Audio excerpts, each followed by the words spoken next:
All right, hello everyone, and welcome to the first episode of the newest talk show, the Luke Mariano Show. Today in episode 1, we have a very special guest, one of my longtime friends, David Roman. How's it going, buddy? Pretty good. How about you? How are you doing today? They're not bad. I'm not doing bad myself. How do you feel about being Good to be here. How do you feel about being the first person on Luke Mariano Show in history? It's a true honor. What more can you say than that? Yep. Well, Not much. That's the answer. Well, I want to start off with talking about we've been friends since what? Kindergarten? How long has it been? Something like that. Kindergarten, Yeah. JK. 5 years old. 15 years maybe. Probably, yeah. So, what do you remember from those days in elementary school?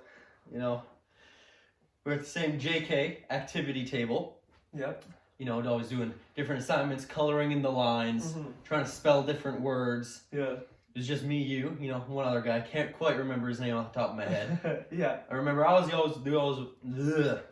Excuse me, I apparently can't talk today. But I was always the first one to finish my work. I was very quick. Really? I could go play on the rug with the Hot Wheels. You were always stuck there. You're still coloring. You're a little slow poke there. Yeah, I'm still a little slow with the whole And school before we get much further into the show, am I allowed to curse? I might slip up here and there by accident. Keep it PG. Okay, I'll keep it. Okay, good to know. Yeah. All right, now the first topic I wanted to get into is you're a big movie guy. I hear you have a really big Blu-ray collection. How many Blu-rays do you exactly have or arrange? I have a moderately sized Blu-ray collection. It's nothing intense. I'm still working on it. I think So right now I think it's hovering around 300 Blu-ray discs. Something. And do you have a display somewhere? I have a shelf in my room. Shelf. Not even halfway full yet. Not even halfway close. full. No. And I also know you you're a big movie guy, so the movie theater. You used to go there a lot, or you still go there a lot? During my prime, now. well, not right now, unfortunately. I really miss it. But during my prime, I was going 2-3 times a week. Yeah. I was seeing basically everything that came out. Everything. If it meant that I was going by myself, I was going by myself. Yeah. So you're dedicated to it. I'd bring a backpack, bottles of water, only buy snacks for the big events. Really? Did they ever search your bag or anything? Never. Never? So you just snuck in things? Easy snuck in peasy. everything? Easy peasy. Nice. I also want to talk about me and you. We go to the Golf Dome every Thursday. Golf Dome Thursdays, we hit balls. Golf Dome Thursdays. Golf Dome Thursdays. So how do you like those? I think I've been hitting it pretty well. You get angry easily. Oh, buddy. Since the beginning, I'm an okay golfer. I'm not amazing, but I'm okay. Something happened this summer. Over the course of the summer, regardless of how much I played, how little I played, every single time I went, I got progressively worse. And I kept forgetting how to hit a golf ball. Yeah. I could barely get under it and get a good shot going. Yeah. You were swinging out of your shoes. There was times you were doing pirouettes after your swing. Yeah, I was doing pirouettes out of my swings. I don't know what was happening. Slicing them one day, topping them the next, getting 3 feet behind the ball another day. I could not tell you for the life of me what was happening. You ended up wearing Blundstones one day. I wore Blundstones one day. I had just given up completely. Yeah. But we went today. It was okay. It was all right today. We helped the maths today. I started to find my groove. I don't want to jinx anything. Yeah, we were hitting nice sandwich flop shots today.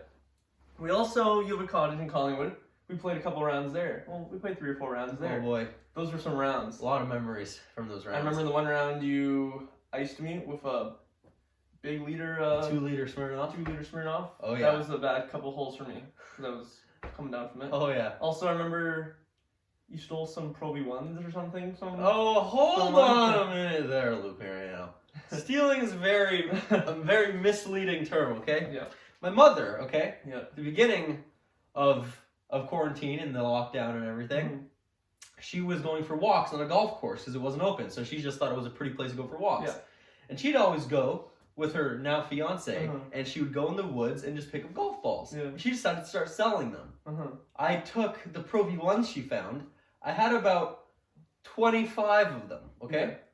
We went to go play Bateau Creek. I came out of that round. Gorgeous course, by the way. Very nice course. I went in with 25 Pro V1s, and I came out with 2 remaining. I remember that. I remember you gave me one in the 17th hole, too, so... It was a rough day for you. You were just...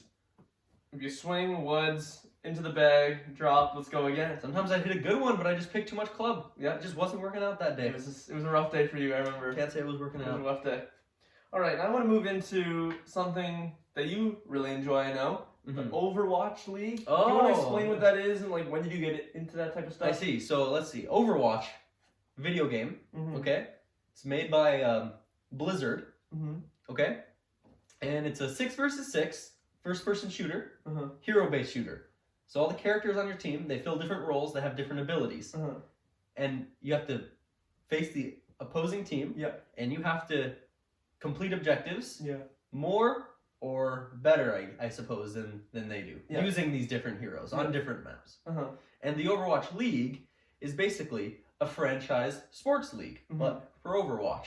So you have your back-to-back champions, the San Francisco Shock. You have your absolute, excuse my French, but your shite team. Yeah. You have your Boston Uprising. Mm-hmm. There's 20 teams in the league all around the world. Really? Asia, Europe, North America. Yeah. Traveling city to city. Mm-hmm. Not during COVID, of course, but Yeah. normally traveling city to city, and players get salaries, trades, coaches, Yeah. the whole 9 yards. Salaries, how much do they get paid? Like, what's the best player getting paid? Unfortunately, salaries are not public in the league, which is unfortunate. However, in the inaugural season, salaries have only gone up since the inaugural season. But one of the big leaped salaries in the inaugural season was for 17-year-old turned 18 during the league. He was making 150K US for the 1 year. Yeah, that's pretty good. Oh yeah, That's and pretty salaries have only gone up from there. Players have only gotten better every year. The league is just the skill cap is getting higher and higher. And when did you get into this league? When did you start watching? So the league debuted. I started playing the game when it came out around 2016. Yeah. League debuted a couple years after that.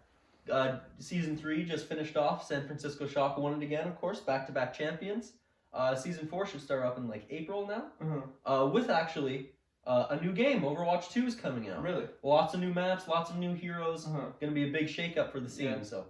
I also know you're a big tech guy. Oh, you have like 4 monitors in your room. You built your own computer. Yes. Own keyboard. You want to talk about that? So, yeah, I mean, just what I like, man. Yeah. Play Overwatch all the time. Like spending time on my computer. Yeah. I have 2 computers at my desk. Yeah. 4 screens on one for the other. My own keyboards that I put together myself. PC put together myself. Saved a lot of money for it. Spent a lot of money on it. Gonna last me a while. Yeah.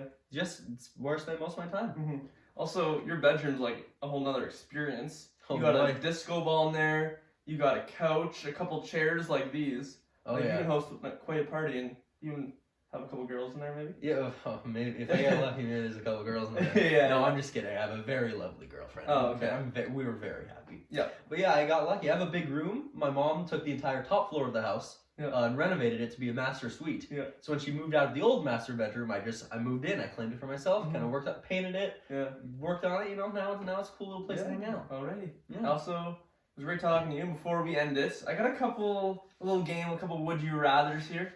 Just to end it off. So the first one is, would you rather see 5 years into the past or into the future?